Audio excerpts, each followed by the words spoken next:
नमस्कार दोस्तों, स्वागत है आपका अपने YouTube channel GK tips by Mahendra Bugalia पर।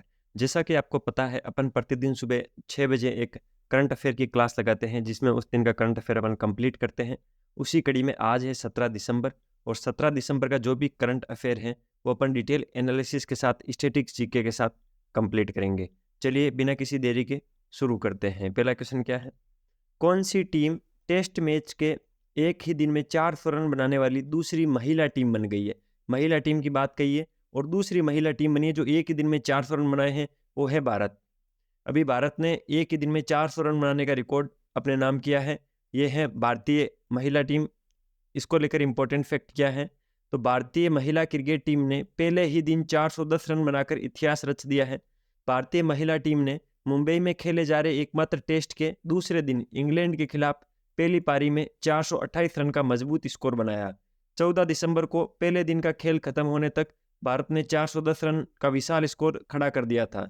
इस विशाल स्कोर के साथ भारत 88 साल में टेस्ट मैच में एक ही दिन में 400 रन बनाने वाली दूसरी महिला टीम बन गई है। इंपॉर्टेंट है, ध्यान रखना। अगला क्वेश्चन क्या है?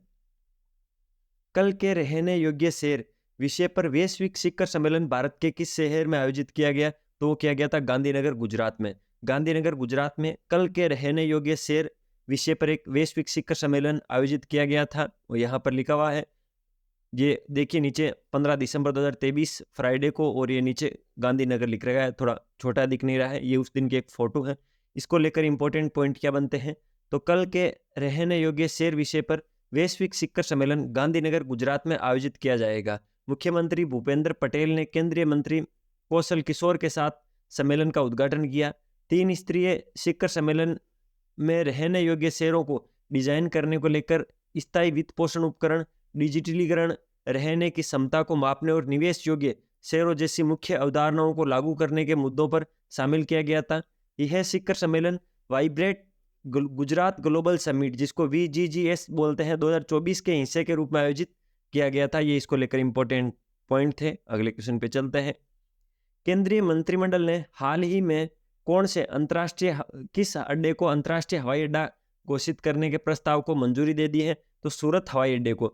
अभी जो केंद्रीय मंत्रिमंडल है उसने कल ही सूरत हवाई अड्डे को अंतर्राष्ट्रीय हवाई अड्डा घोषित करने की प्रस्तावना को मंजूरी दे दी है। इसको लेकर इंपॉर्टेंट पॉइंट क्या है? DGCA ने अयोध्या हवाई अड्डे के लिए हवाई अड्डा लाइसेंस प्रदान किया है। अयोध्या हवाई अड्डे से 30 दिसंबर को उड़ान शुरू होगी। इसे भारतीय विमानपत्तन प्राधिकरण द्वारा 350 करोड़ की लागत से विकसित किया गया है। इस हवाई अड्डे को मर्यादा पुरुषोत्तम श्री राम अंतर्राष्ट्रीय हवाई अड्डा कहा जाता है। हवाई अड्डे का रनवे बोइंग 737 और एयरबेस A320 श्रृंखला सहित संकीर्ण आकार के विमानों के लिए उपयुक्त है। इसके अतिरिक्त इसमें एक उपकरण लैंडिंग सिस्टम स्थापित किया गया है जो कम दृश्यता और रात में विमान संचालन को सक्षम बनाता है। ये इसको लेकर इंपॉर्टेंट पॉइंट है, ध्यान रखना। अगले क्वेश्चन पे चलते हैं।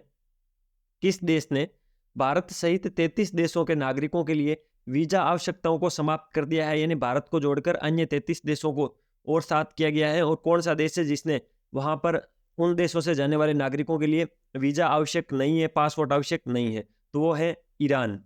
ईरान ने भारत सहित 33 देशों के नागरिकों के लिए वीजा आवश्यकताओं को समाप्त कर दिया है। एक्चुअल के अंदर इसके इंपॉर्टेंट पॉइंट देखते हैं। ईरान ने 33 देशों के नागरिकों के लिए वीजा आवश्यकताओं को समाप्त कर दिया है। ईरान सरकार ने भारत और खाड़ी देशों सहित 33 देशों के नागरिकों के लिए वीजा आवश्यकताओं को हटाने की घोषणा की है। इस निर्णय का मुख्य उद्देश्य पर्यटन आगमन को बढ़ावा देना और दुनिया के विभिन्न देशों से अधिक आगंतुकों को आकर्षित करना इसका मुख्य उद्देश्य रहा है। इस फैसले के बाद कुल 45 देशों के लोग बिना वीजा ईरान जा सकेंगे। अभी 33 देशों को तो नया शामिल किया है और कुछ जो देश हैं वो पहले से शामिल थे, 12 देश पहले से शामिल थे। तो टोटल 45 देश ऐसे हैं जहाँ के नागरिक बिना वीजा के ईरान में जा सकते हैं। और ऐसा क्यों किया गया? तो पर्यटन आगमन को बढ़ावा देने के लिए ऐसा किया गया था। अगले क्वेश्चन पे चलते हैं। BCCI, जिसको अपन भारतीय क्रिकेट कंट्रोल बोर्ड बोलते हैं, BCCI ने हाल ही में किस पूर्व क्रिकेटर की जर्सी को रिटायर करने का फैसला किया है?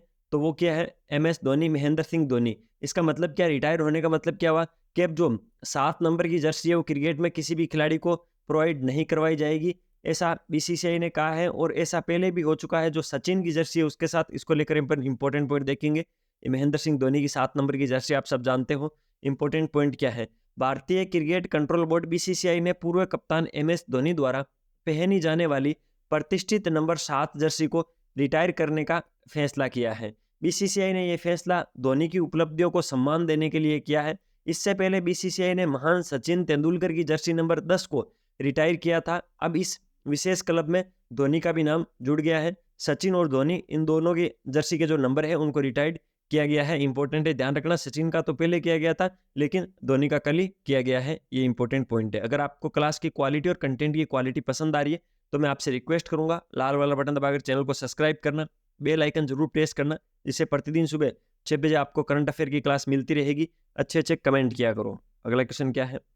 United world wrestling rising star of the year 2023 के रूप में किसे नामित किया गया? तो वो किया गया है अंतिम पंघाल को। अंतिम पंघाल को United world wrestling rising star the year 2023 के रूप में नामित किया गया है। ये है अंतिम पंघाल की फोटो। इनको लेकर इंपॉर्टेंट पॉइंट क्या है? 2 बार की अंडर 20 विश्व चैंपियन और सीनियर विश्व कांस्य पदक विजेता अंतिम पागाल 53 किलो भार वर्ग के अंदर ही आती है। अंतिम पागाल को महिला वर्ग में United world wrestling rising star of the year 2023 के रूप में नामित किया गया है। अंतिम पंघाल ने अपने सीनियर एशियाई चैंपियन डेब्यू में रजत पदक जीता था। उनके शानदार प्रदर्शन को देखते हुए यूनाइटेड वर्ल्ड रेसलिंग ने उन्हें rising star of the year 2023 से सम्मानित किया है। ये इंपॉर्टेंट है, ध्यान रखना। अगले क्वेश्चन पे चलते हैं। रक्षा मंत्रालय ने इलेक्ट्रॉनिक फ्यूज की खरीद के लिए किसके साथ समझौता किया है? तो भारत इलेक्ट्रॉनिक्स लिमिटेड, जो BEL है, भारत इलेक्ट्रॉनिक्स लिमिटेड है, उसके साथ रक्षा मंत्रालय ने फ्यूज की खरीद के लिए समझौता किया है। एक्चुअल में फ्यूज काम क्या आते हैं, कितना बजट है, क्या समझौता हुआ था, उसको अपन डिटेल एनालिसिस करते हैं।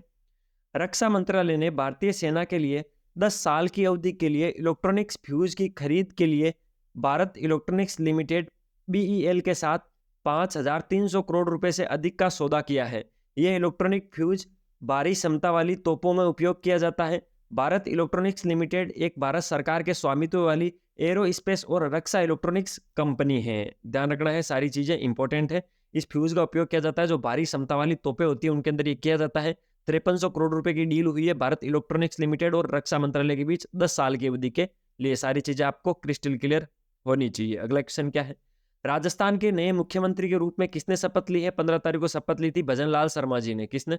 भजन लाल शर्मा जी ने राजस्थान के नए मुख्यमंत्री के रूप में शपथ ली थी। ये बीजेपी पार्टी के, बीजेपी की सरकार बनी। 115 सीटें बीजेपी ने 200 में से राजस्थान के अंदर जीती थी, जिसके बाद बीजेपी ने प्रचंड बहुमत के साथ अपनी सरकार बनाई है। और भजन लाल शर्मा जो पहली बार के विधायक है सांगानेर, जो जयपुर के अंदर सांगानेर सीट है, वहां से ये जीत कर आए थे, पहली बार ही विधायक बने हैं और इनको सीधा CM बनाया गया है। इसके बाद दूसरा नाम ये जो दिया कुमारी है, ये डिप्टी CM बनी है, उप मुख्यमंत्री बनी है।